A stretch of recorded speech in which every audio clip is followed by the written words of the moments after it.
అది. సార్ ఇన్ని వైవిధ్యభరితమైన పాత్రలు మీరు పోషించారు కదా! ఆల్‌మోస్ట్ ఎన్ని క్యారెక్టర్స్, ఎన్ని సినిమాలు చేసుంటారు సార్? 218 ఎన్నో ఉన్నాయట అంతే. హ్మ్.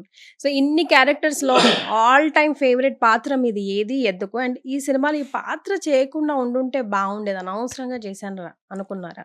ఒక సినిమా కోసం ఆదిలాబాదు ఫారెస్ట్‌కి పంపించాడు కృష్ణవంశీ గారు. హ్మ్. అక్కడికెళ్ళి శ్రీఆంజనేయం. హ్మ్. దాంట్లో వెయిట్ పుటప్ అవ్వాలండి బాగా. హ్మ్. 100 కేజీల పైన ఉండాలిరా నువ్వు ఇలా ఉండాలి మృగంలాగా.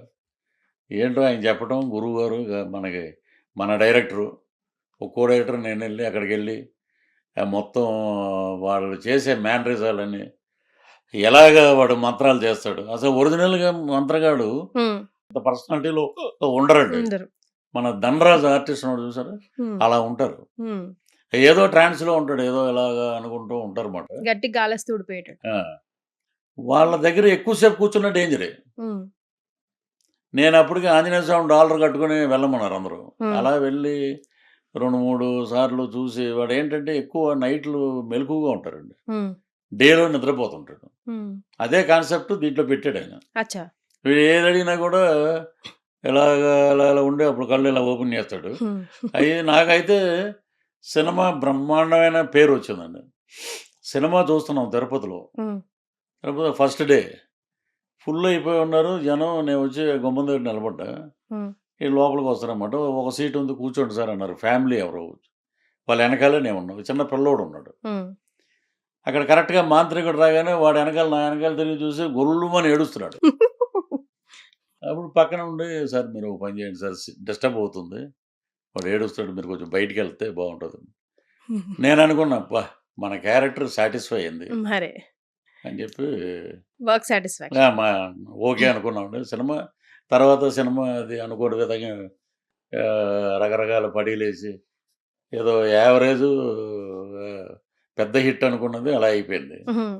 ఇక చేయకూడదనే క్యారెక్టర్ అంటే ఒక సినిమాకి నన్ను మేకప్ అన్నీ చేసి కూర్చోబెట్టి మలయాళం దేవడదిచ్చాడు. హ్మ్. ఇద్దరికి ఒకే కాస్ట్యూమ్స్. హ్మ్. అదేంటండి అతనొచ్చాడు నాకు కూడా అడ్వాన్స్ ఇచ్చారు కదా! అన్నారు. లేదండి బ్రేక్ టైమ్ వరకు వెయిట్ చేయండి అన్నారు. సరే రాక రాక మనకి అవకాశం వచ్చిందని చెప్పి నేను వెయిట్ చేస్తున్నా. సరే మీకు ప్యాకప్ చెప్పారండి. ఈ సినిమాలో దేవనే కంటిన్యూ అవుతాడు. ఓహ్! సరే అండి. థాంక్ యూ అండి. డైరెక్టర్ గారి ఒపీనియన్ అది అని చెప్పి నేను మేకప్ తీసేసి ఫస్ట్ టైము ఎంఆర్ఎఫ్ రేసులు అవి ఉంటాయి. సికింద్రాబాద్‌లో షూటింగ్ అది. హుహు. నా పల్సర్ బైక్ కొని 1 మంత్ అయిందప్పుడు. హ్మ్. దాంట్లో నేనెక్కితే ఒక 15 నిమిషాల్లో నేను కృష్ణానగర్‌లో ఉన్నానండి నా రూమ్‌లో. హ్మ్. అంటే అంత అంత స్పీడ్. కోపం, అంత ఎవర్షన్.